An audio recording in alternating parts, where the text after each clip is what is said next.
Hi, my name is Devin Billups, a student here at Full Sail University, and I'm enrolled in the digital cinematography program. And today, I'm going to be covering the evolution of special effects in superhero films.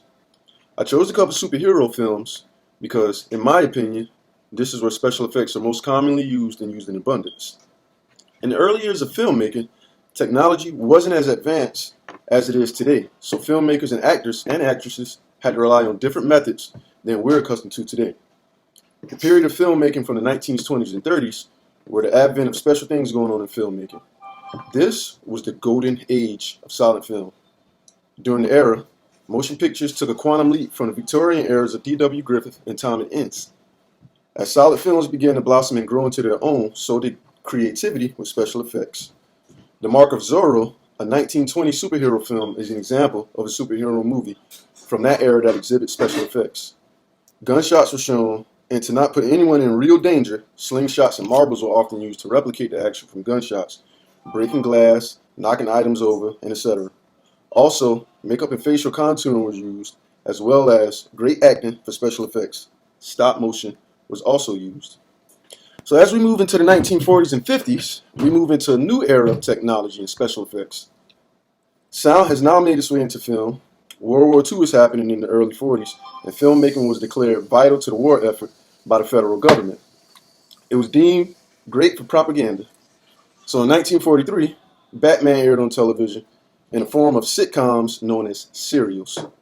Serials were usually 15 to 20 minutes long, with the pilot being about 30 minutes, and they usually ended with some kind of cliffhanger meant to keep the audience engaged and ready to tune into the next serial. So when Batman and Robin were climbing buildings, they weren't really climbing buildings. They were on flat surfaces, used very good acting and props. The camera was turned sideways to give the effects of them climbing the building.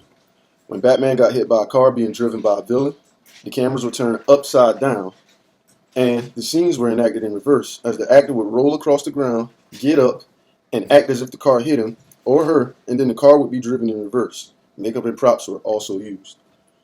Now, as we move into the 60s, 70s, and 80s, we get more technologically advanced.